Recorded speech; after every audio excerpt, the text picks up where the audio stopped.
ನಮಸ್ತೆ ವೀಕ್ಷಕರೇ, ಇನ್ಫೋ ಮಾಸ್ಟರ್ಗೆ ಸ್ವಾಗತ. ಕನ್ನಡಪ್ರಭ ಪತ್ರಿಕೆಯಲ್ಲಿ ದಿನಕ್ಕೊಬ್ಬರು ರೈತರ ಬಗ್ಗೆ ಉಳುವ ಯೋಗಿಯ ನೋಡಲ್ಲಿ ಅನ್ನೋ ಶೀರ್ಷಿಕೆ ಅಡಿಯಲ್ಲಿ ಕೊಡ್ತಾ ಇದ್ದಾರೆ.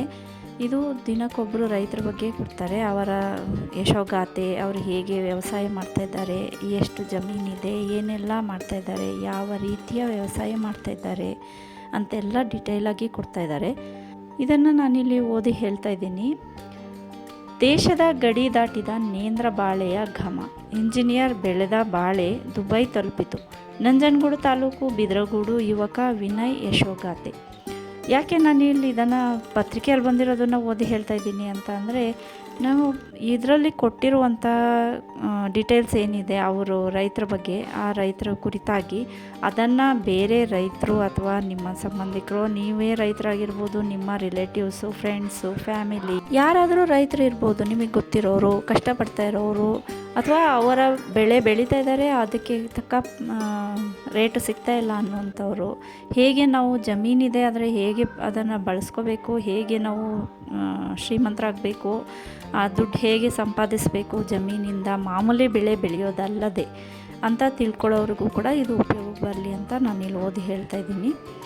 ದಯವಿಟ್ಟು ನಿಮಗೆ ಗೊತ್ತಿರೋರಿಗೆ ಎಲ್ಲರಿಗೂ ಶೇರ್ ಮಾಡಿ ಅಂತ ನಾನು ಕೇಳ್ಕೊತೀನಿ. ಇಷ್ಟ ಆಯಿತು ಅಂದರೆ ಲೈಕ್ ಕೊಡಿ ಮತ್ತು ಸಬ್ಸ್ಕ್ರೈಬ್ ಆಗಿ.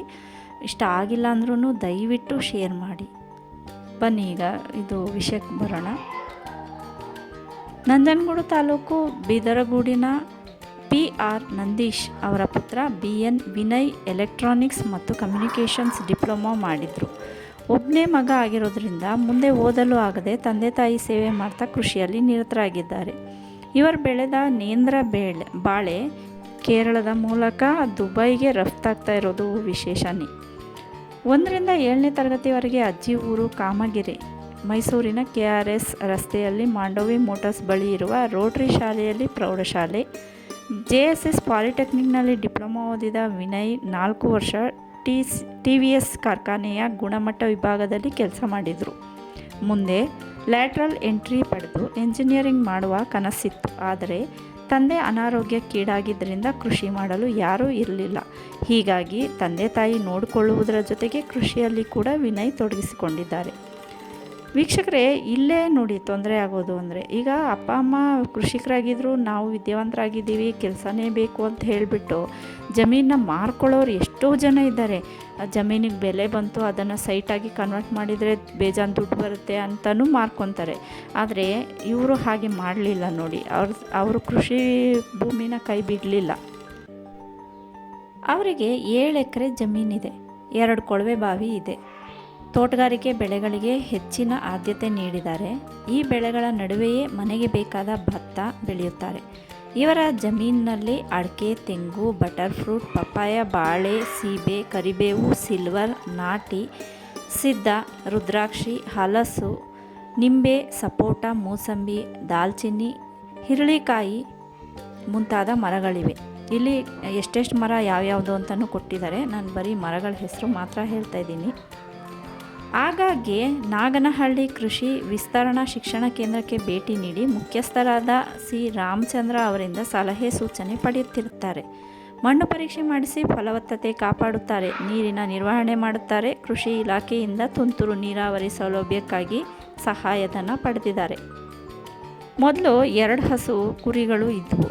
ಆದರೆ ಉಪಕಸಬು ಬದಲು ತೋಟಗಾರಿಕೆ ಬೆಳೆಗಳತ್ತಲೇ ಹೆಚ್ಚಿನ ಗಮನ ಹರಿಸಿದ್ದಾರೆ. ಇವರ ಕೃಷಿ ಉತ್ಪನ್ನಗಳ ಮಾರಾಟಕ್ಕೆ ಯಾವುದೇ ತೊಂದರೆ ಇಲ್ಲ. ಜಮೀನಿನ ಬಳಿಯೇ ಬಂದು ಖರೀದಿಸ್ತಾರೆ. ಒಟ್ಟಾರೆ ಇವರಿಗೆ ವಾರ್ಷಿಕ 3-4 ಲಕ್ಷ ರೂಪಾಯಿ ಖರ್ಚಿದೆ. ಅಡಿಕೆ ಹಾಗೂ ತೆಂಗು 3 ವರ್ಷದ ಮರಗಳು, ಇನ್ನೂ ಫಸಲು ಬಂದಿಲ್ಲ.